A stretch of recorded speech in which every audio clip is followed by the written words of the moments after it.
ปล่อยวิดีโอกันแล้วอยากต้นบกออกต้นบกใหญ่ๆนี่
ต่อบักใหญ่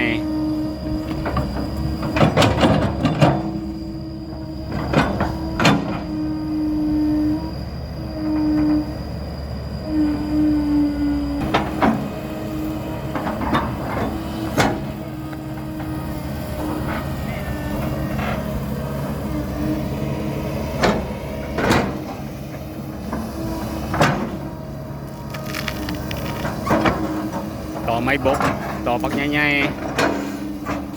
โอ้โห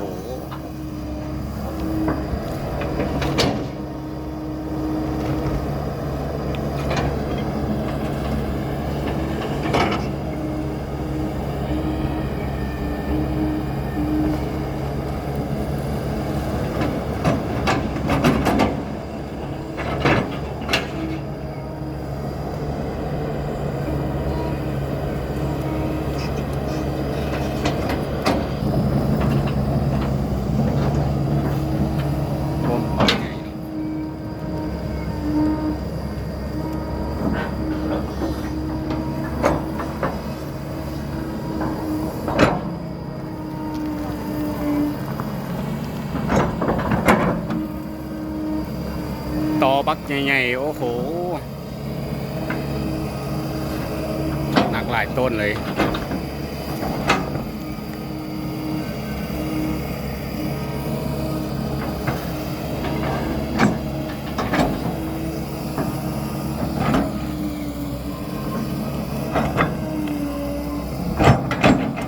มาลุ้นน้ำกันว่ามันจะเอาออกได้จังไหนเนาะต่อขนาดใหญ่ ต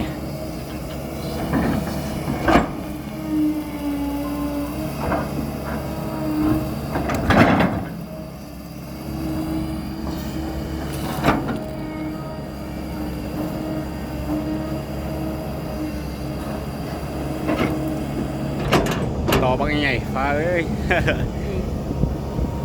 มาจอกได้เนาะ แต่เป็นที่ดินธรรมดาที่ออกแล้วมันเป็นหินเนาะแข็งมันดินธรรมดาที่ออกเลยเนาะมันเป็นที่หินมันหูเลยเนี่ย ใช้เวลาโดนเติบก่อนที่ออกต่อนี้เพิ่น ว่างเลยแบบนี้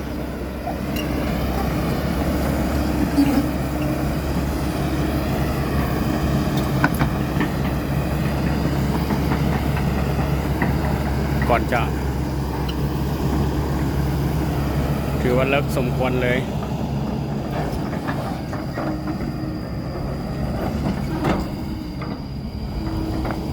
ต่อไม้ขนาดใหญ่เนาะ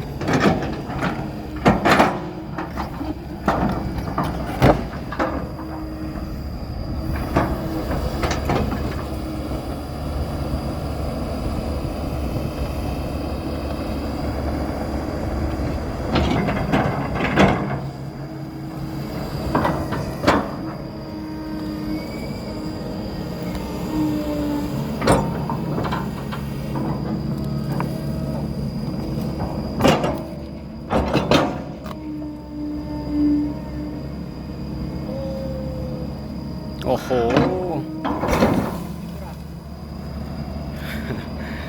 จอใหญ่เนาะ ไม่แก่ไหนนี่แก่นี่คือออกมันก็เพิ่งได้เจ้าออกมา เนาะ แก่ อ่า มีใบยาให้ลุงเก็บไปยกเอาแล้ว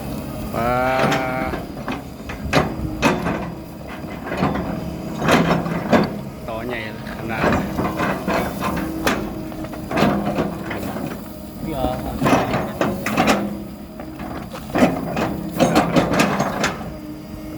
นี่เลยเนาะคนใดอยากได้ต่อไม้ขนาดใหญ่นี่นะ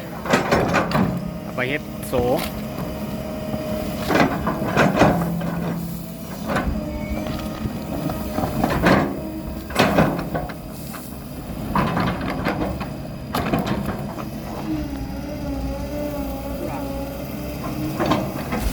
เออขนาดใหญ่ดีได้ขนาดกันนะเอาวิดีโอคักๆ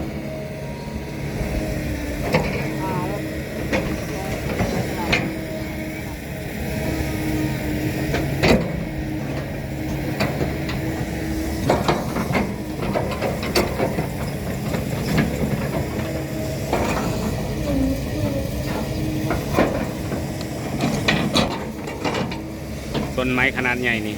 แกะสลักนี่งามสุดเลย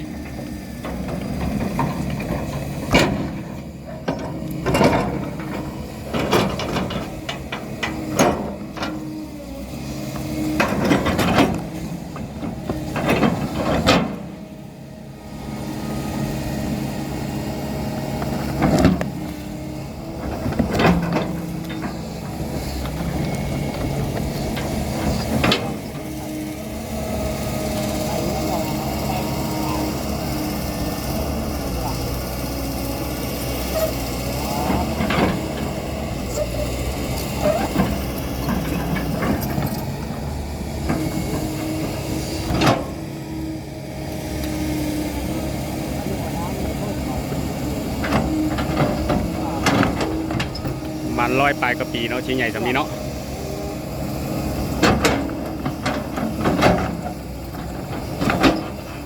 เอาเขี่ยขึ้นไป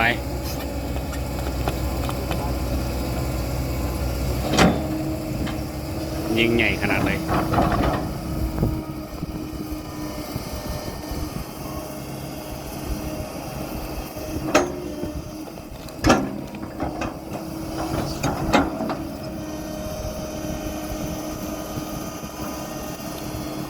ออกแล้ว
วิธีเอาตอใหญ่ๆไป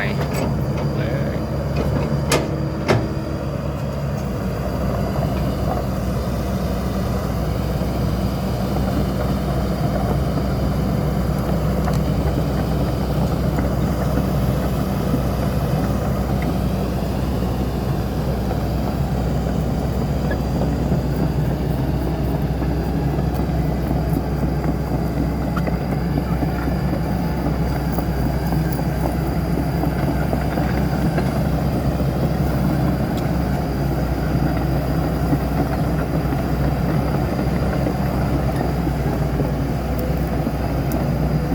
การถ้าเขาเป็นคู่ เนาะแกะสลักเนาะความงามเลยแล้ว สาวเห็นต่อถ่ายเนาะต่อรู้ดิเป็นล่ารู้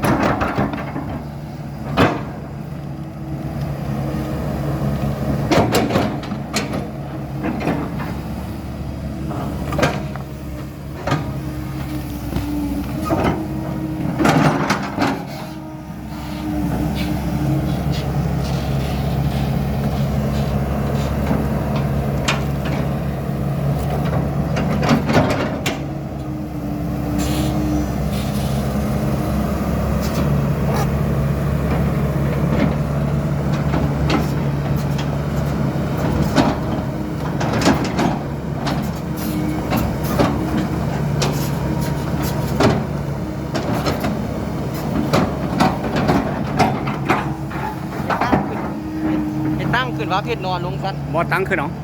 เฮ็ดตั้งขึ้น ตั้งขึ้น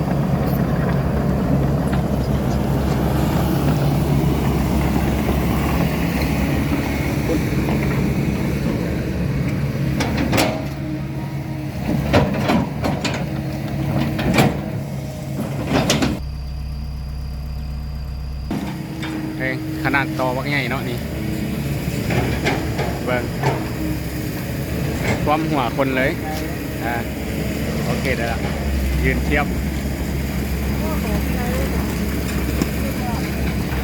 ใหญ่ดี